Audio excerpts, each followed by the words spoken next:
দক্ষিণ এশিয়ার ভূরাজনীতিতে চলছে এক বিশাল স্নায়ুযুদ্ধ, আর এই যুদ্ধের কেন্দ্রবিন্দুতে রয়েছে ঢাকা ক্যান্টনমেন্ট। হাতে সময় আছে মাত্র কয়েকটা মাস, এরপরে হয়তো বাজবে এক চূড়ান্ত বিদায় ঘণ্টা।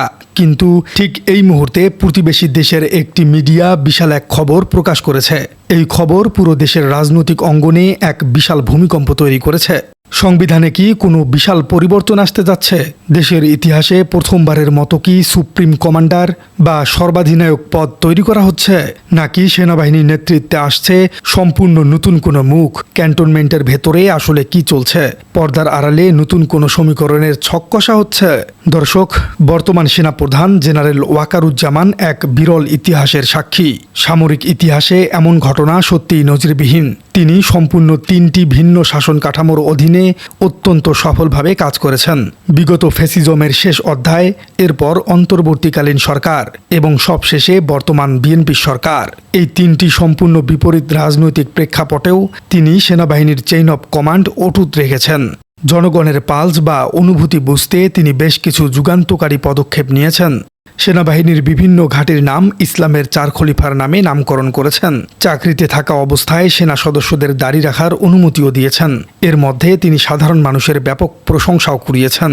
কিন্তু রাজনৈতিক ইস্যুতে তাকে নিয়ে সমালোচনাও আছে, আর সেই সমালোচনাগুলো তিনি অত্যন্ত দক্ষতার হাতেই সামলেছেন। কিন্তু সমালোচনার ঝড় কিংবা প্রশংসার জোয়ার সবকিছুকে ছাপিয়ে একটি প্রশ্নই এখন সবচেয়ে বড় হয়ে দাঁড়িয়েছে। সময়ের অমোঘ নিয়মে এখন কে হচ্ছে তার উত্তরসূরি? সেনাপ্রধান নিয়োগ এখন আর কেবল রুটিন কোনো প্রশাসনিক কাজ নয়, এটি সরাসরি আন্তর্জাতিক ভূরাজনীতির সাথে গভীরভাবে জড়িত।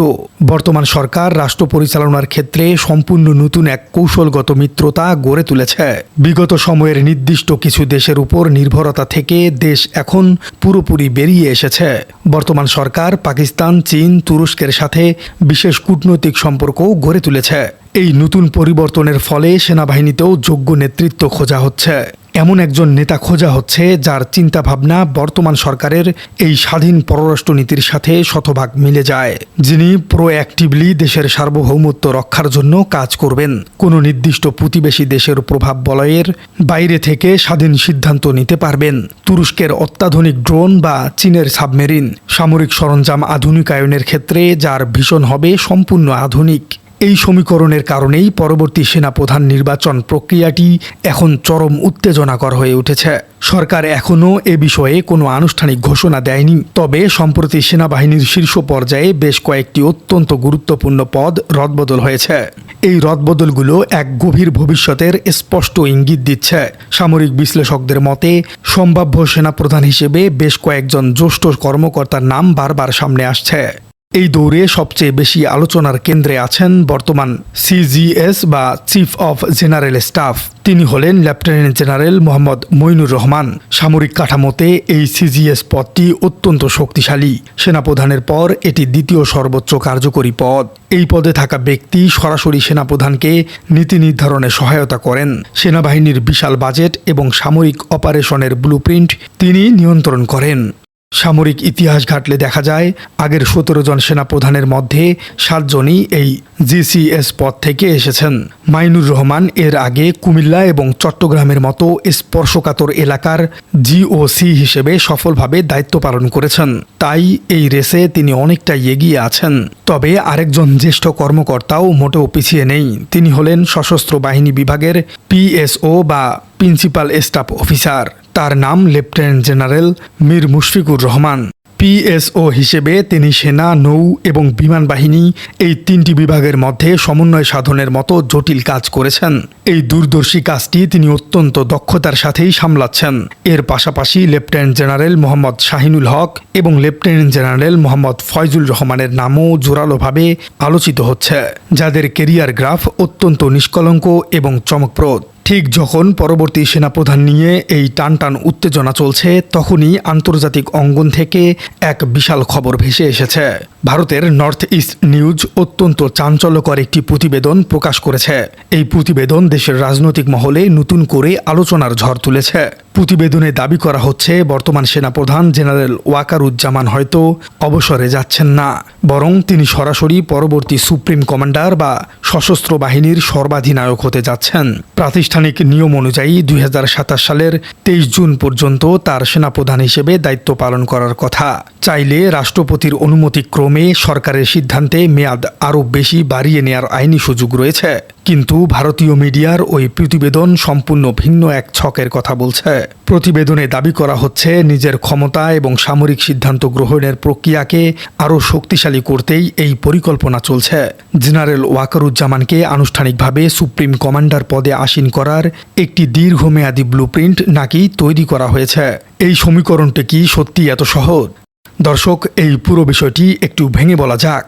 বর্তমান বাংলাদেশের সংবিধানের 61 অনুচ্ছেদ অনুযায়ী স্বয়ং রাষ্ট্রপতি হলেন সশস্ত্র বাহিনীর সর্বাধিনায়ক। এই একক ক্ষমতা যদি রাষ্ট্রপতির হাত থেকে সরিয়ে নিতে হয় তবে সংবিধানে বিশাল পরিবর্তন আনতে হবে। সংসদে 2/3 সংখ্যাগরিষ্ঠতায় বিল পাশ করতে হবে। নর্থ ইস্ট নিউজের দাবি, হয়তো 27তম সাংবিধানিক সংশোধনী হিসেবে সংসদে এমন একটি বিল উঠতেও পারে। এটি পাশ হলে অবসরের বয়সসীমা বিলোপ হবে। ফিল্ড মার্শাল র্যাঙ্কের আদলে জেনারেল ওয়াকারুজ্জামানের মেয়াদ 2029 সাল পর্যন্ত বেড়ে যাবার সম্ভাবনা তৈরি হবে। ফিল্ড মার্শাল হল 5 স্টার র্যাঙ্ক। সামরিক ইতিহাসে এমন র্যাঙ্ক অত্যন্ত বিরল সম্মান। তবে সামরিক বিশ্লেষকরা সম্পূর্ণ অন্য কথা বলছেন। প্রতিবেশী দেশের মিডিয়াগুলো অনেক সময় সাইকোলজিক্যাল গেম বা মনস্তাত্ত্বিক খেলা খেলে থাকে।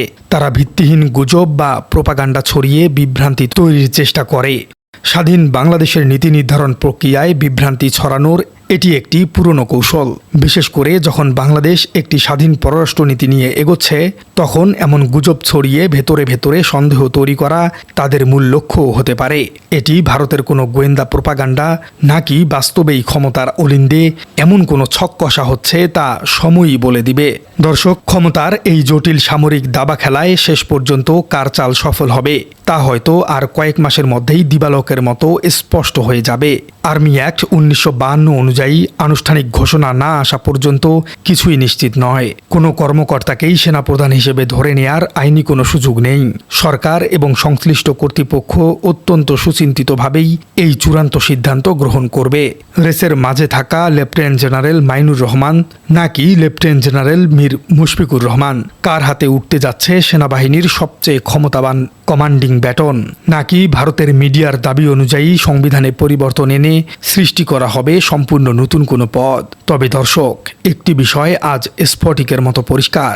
নতুন বাংলাদেশের সেনাবাহিনী এখন অত্যন্ত সুনির্দিষ্ট, দেশপ্রেমিক এবং বিশ্বস্ত নেতৃত্বের অধীনে কাজ করছে। এখানে দেশের আপামর জনতার পরিপূর্ণ সমর্থন রয়েছে। ভূরাজনৈতিক এই চরম স্নায়ুযুদ্ধের যুগে দেশের সার্বভৌমত্ব রক্ষায় যিনি দায়িত্ব নেবেন তার কাঁধেই বর্তাবে বিশাল এক ঐতিহাসিক দায়িত্ব। দেশের অখণ্ডতা এবং মানুষের আস্থা ধরে রাখাই হবে নতুন নেতৃত্বের সবচেয়ে বড় চ্যালেঞ্জ। দর্শক, ক্ষমতার এই জটিল সমীকরণকে আপনি কিভাবে দেখছেন? পরবর্তী সেনাপ্রধান হিসেবে আপনি কাকে দেখতে চাচ্ছেন? আর জেনারেল ওয়াকারুজ্জামানের বর্তমান পরিবর্তনকে আপনি কিভাবে দেখছেন? কমেন্টে জানিয়ে দিন আপনার গুরুত্বপূর্ণ মতামত। আর আমাদের চ্যানেলে নতুন হয়ে থাকলে চ্যানেলটি সাবস্ক্রাইব করে বেল আইকনটি বাজিয়ে দিন। দেখা হচ্ছে পরবর্তী কোনো ভিডিওতে।